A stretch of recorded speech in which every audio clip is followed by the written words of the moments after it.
আপনি স্বতন্ত্র পদে নির্বাচন করছেন, ভিপি পদে নির্বাচন করছেন।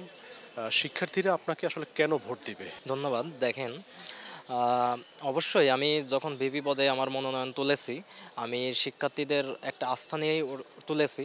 না হইলে তো মনে করেন যে আ তারাই সব নির্বাচন করবে, তাদের প্রতিনিধি। তবে আমার পক্ষ থেকে তাদের অবশ্যই শিক্ষার্থীদের যে স্বার্থ সেটা আমি সবার সামনেই রাখবো এবং আমার পক্ষ থেকে বা প্যানেলের পক্ষ থেকে বলেন তাইলে একটা বাস্তবসম্মত পরিকল্পনা বা সুনির্দিষ্ট চিন্তাধারা থাকবে। সেটা বাস্তবায়নের লক্ষ্যে যে স্বচ্ছতা এবং জবাবদিহিতামূলক একটা নিয়ম আমি রাখবো সেখানে। আর টোটাল যে সমন্বিত নেতৃত্বের ব্যবস্থা আমি রাখবো। বিশ্ববিদ্যালয়ের প্রধান সমস্যা আবাসন। আবাসন সমস্যার সমাধানে আপনার ভূমিকা কি থাকবে নির্বাচিত হলে? দেখেন, আবাসন বা অবকাঠামোগত যে সমস্যাগুলা এটা জগন্নাথের জন্মলগ্ন থেকেই। তো আমাদের প্রথম যে চ্যালেঞ্জটা হবে সেটা অবকাঠামোগত বা আবাসন সমস্যা নিয়ে। এটার জন্য আমি ৩টা ধাপে এটা করতে পারি। দেখা যাচ্ছে প্রথমে স্বল্প মেয়াদী যে পরিকল্পনা আছে আমাদের, সেটা হচ্ছে অস্থায়ী আবাসনের ব্যবস্থা করা, অথবা যে সম্পূরক বৃত্তিটা প্রশাসন থেকে দেওয়ার কথা বলা হয়েছে সেটা যেভাবে হোক সেটা বাস্তবায়ন করা।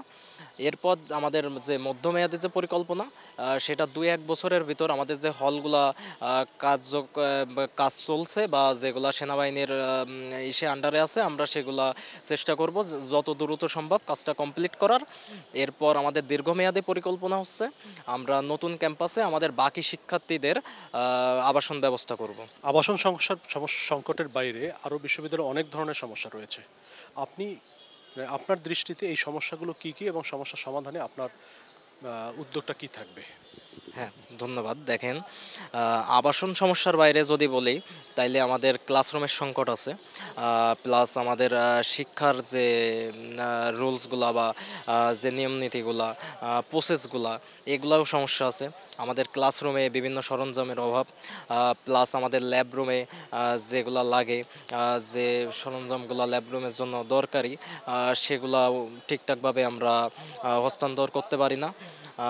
এরপর ক্লাসরুমে যে ডিজিটালাইজেশন যে প্রক্রিয়া, এই প্রক্রিয়াটারও সব জায়গায় বাস্তবায়ন হয় নাই। আমরা অবশ্যই চেষ্টা করব যেন ক্লাসরুমগুলো একটা ডিজিটালাইজেশন প্রক্রিয়ার আন্ডারে আসে এবং এতে আমাদের সেশন জট বলেন প্লাস যাবতীয় কার্যক্রম বলেন এগুলো সহজতর হবে।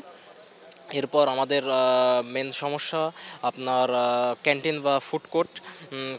আমাদের পুরান ঢাকায় দেখেন কেমিক্যালের ব্যবহারটা বেশি, যার কারণে আপনার পর্যাপ্ত স্যানিটেশন ব্যবস্থা বা খাবারের স্বাস্থ্যের যে নিরাপত্তা এটা বাস্তবায়ন করা হয় না। আমরা ফুড কোর্ট বা ক্যান্টিনগুলো এমন কিছু রুলস জারি করব যেখানে অবশ্যই স্যানিটেশন ব্যবস্থা থাকবে এবং খাবারের গুণগত মান বজায় রাখা হবে।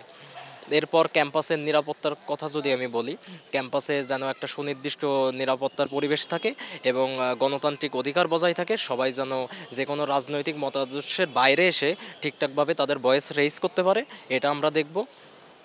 এরপর সকল সাংস্কৃতিক বা খেলাধুলা ইনডোর আউটডোর যে গেমসগুলো আছে এগুলো যেন নির্বিঘ্নে চলতে পারে, এটাও আমরা দেখব।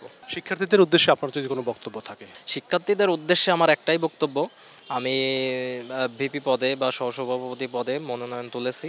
আমি তাদের থেকে আশীর্বাদ এবং দোয়া প্রার্থী। আশা করি তারা আমাকে নির্বাচিত করবে এবং আমি তাদের প্রতিনিধি হিসাবে আমি কাজ করতে পারবো।